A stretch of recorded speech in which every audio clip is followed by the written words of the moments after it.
fin de la Première Guerre mondiale et à la défaite de la Triple Alliance, l'Empire austro-hongrois éclate.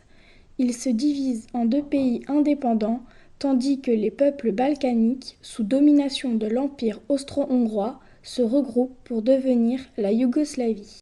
Et un des nouveaux États qui ont été créés, c'est le royaume des Serbes, Croates et des Slovènes. C'est un royaume en fait qui se composait d'une part du royaume de Serbie, qui existait déjà avant la Première Guerre mondiale, et puis des parties qui faisaient partie de l'Autriche-Hongrie jusqu'à la Première Guerre mondiale, donc notamment la Slovénie, la Bosnie-Herzégovine et la Croatie.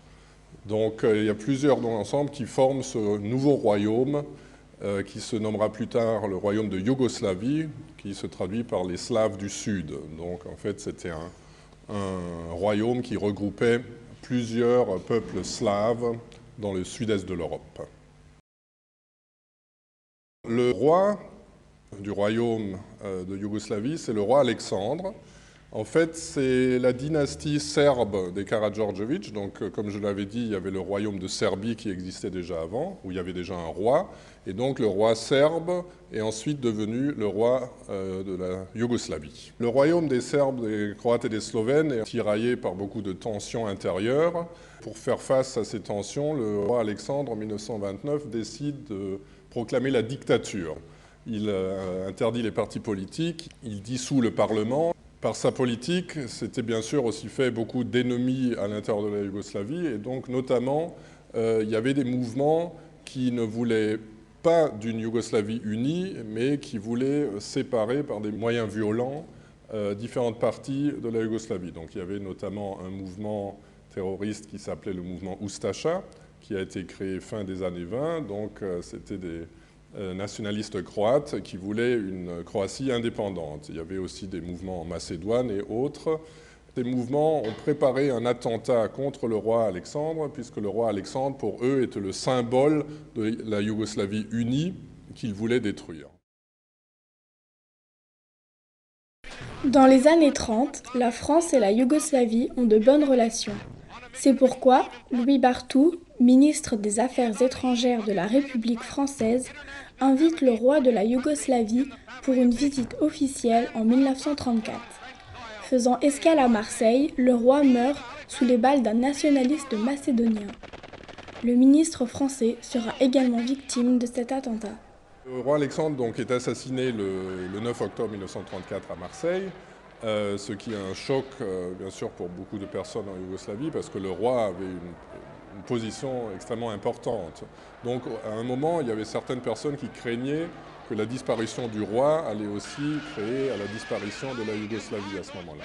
Les successeurs du roi décident qu'ils ne peuvent pas continuer avec un régime de dictature, donc en fait ils vont un peu libéraliser le régime. Ça ne sera pas une démocratie, mais en fait il y aura à nouveau des élections. Les successeurs vont essayer de trouver une solution au problème de l'organisation de la Yougoslavie. Il y avait différents partis avec différentes tendances, comme je l'ai dit, ceux qui étaient plutôt pour une centralisation du pays, dont on trouvait plus à Belgrade, et ceux qui étaient pour une décentralisation, dont on trouvait plus à Zagreb ou à Ljubljana.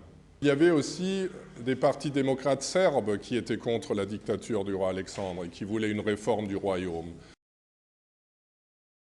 La Yougoslavie s'était appuyée beaucoup sur la France.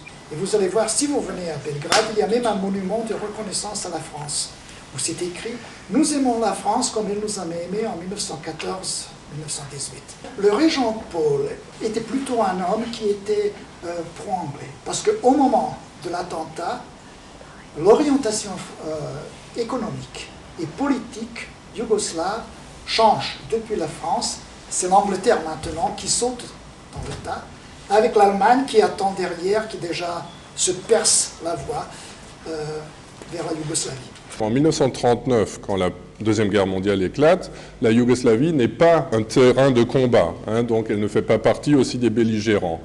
Mais en 1941, l'Allemagne nazie fait pression pour que la Yougoslavie adhère à une alliance formelle avec le Reich. Ce qui va avoir lieu et ce qui va provoquer en Yougoslavie même un putsch contre le gouvernement Donc il y a un nouveau gouvernement qui a dit on ne veut pas s'engager sur cette voie-là. Et suite à cette réaction, Adolf Hitler va décider d'attaquer la Yougoslavie. En avril 1941, l'Allemagne nazie décide d'entrer en Yougoslavie. Elle prend appui sur la Croatie, où un mouvement fasciste est mis en place, les Oustachis. C'est ainsi que commencera la collaboration des forces de l'Axe et des Oustachis. Le régime est alors antisémite. Les Oustachis commirent l'horreur à travers des massacres ou l'extermination de villages entiers. Les Serbes, les Juifs et les Tziganes font l'objet de toutes sortes de discriminations et de persécutions. Des massacres et déportations sont alors organisés dans le but d'exterminer ces populations, en particulier dans le terrible camp de Jasenovac.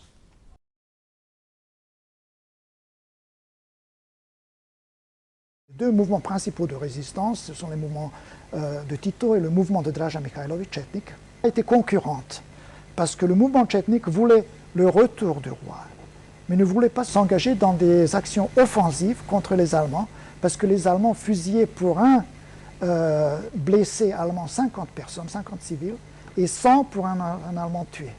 Les Tchétniks disaient qu'il vaut mieux ne pas faire des actions offensives, attendre le débarquement et après en prendre le pouvoir.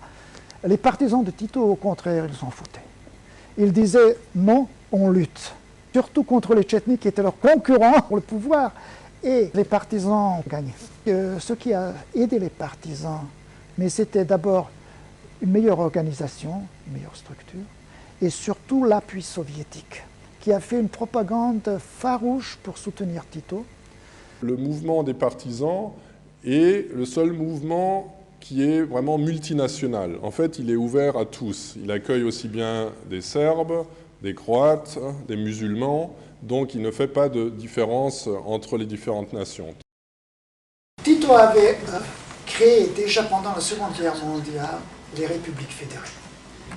Alors, plus ou moins, c'était 6 républiques au début. La Slovénie, la Croatie, la Serbie, la Bosnie-Herzégovine, le Monténégro, la Macédoine. Cette constitution de l'Yougoslavie, c'était la meilleure, parmi les meilleures à cette période, à cette époque. Dans cette constitution, tous les peuples qui vivaient en Yougoslavie, même Serbes, Croates, Bosniaques, Macédoines, Slovènes, avaient les mêmes droits. L'État a été organisé de façon fédérale. La langue était le serbo-croate dans les 4 régions où on parlait serbo-croate. Dans le reste, le slovène était autorisé et la langue macédonienne en Macédoine. C'était un État social. Et en première place, c'était l'éducation. Tous les élèves, tous les jeunes avaient le même droit à suivre l'éducation. Et les ouvriers à diriger l'entreprise. On discute sur comment va être gérée une entreprise, où elle va placer ses produits, qu'est-ce qu'on va faire des gains. Mais souvent, ces gains se perdent dans les poches des dirigeants. Il n'y avait pas beaucoup de chômeurs. Aujourd'hui, en Bosnie-Herzégovine, il y en a presque 50% de chômeurs. À cette époque-là, il n'y avait plus que 12-13%. Le salaire approximatif était à peu près, si on parle de l'argent d'aujourd'hui, c'est à peu près 800 €. On pouvait voyager de l'autre côté en Yougoslavie, de Macédoine, en Slovénie, Monténégro, sans aucun problème. Le passeport de Yougoslavie était vraiment valable partout. C'était un État qui était très respectable au monde. Il y avait eu un seul parti qui dominait la politique. Il n'y avait pas eu de parti d'opposition. Il n'y avait pas eu de possibilité de se regrouper dans le cadre des langues ou bien dans le cadre des nationalités. Et c'était un régime autoritaire. Ce n'est pas une démocratie. Quand on est dans une dictature, la parole n'est pas libre, les idées ne sont pas libres. Elles ne s'expriment pas. À partir de 68, avec les émeutes de 68, se réveille l'esprit d'abord de la jeune génération des intellectuels qui cherchent plus de pouvoir, plus le droit à la parole, plus le droit à la critique, et puis après le droit aussi autonome pour certaines régions.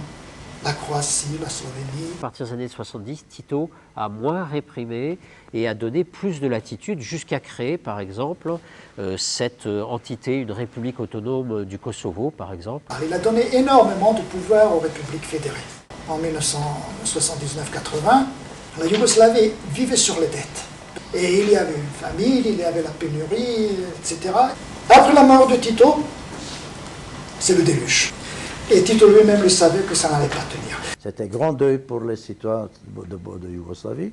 À la mort de Tito, je pense que l'appareil communiste n'avait pas réglé réellement la succession, qu'il y avait trop de divisions et que c'était l'occasion ou jamais d'essayer de reprendre de l'indépendance, de reprendre, de démolir les choses. Quand vous enlevez le bouchon d'une bouteille de champagne, ça saute. Eh bien, c'est un peu ce qui s'est passé dans l'ex-Yougoslavie. C'est-à-dire, vous avez enlevé le bouchon de la répression. Tout le monde s'exprime, mais ce n'est pas seulement des idées démocratiques ou unitaires qui s'expriment. Et donc, les Croates qui ont été très tenus, par exemple, par les Serbes, envisagent un avenir. Voilà. Les Slovènes, qui sont les plus proches de l'Italie, les plus proches de l'Autriche, etc., qui communiquaient aussi, se disent ben nous, on va devenir indépendant aussi. Et à ce moment-là, effectivement, à la mort de Tito, le pays, très vite, part, comme on dirait en avion, part en vrille pour exploser.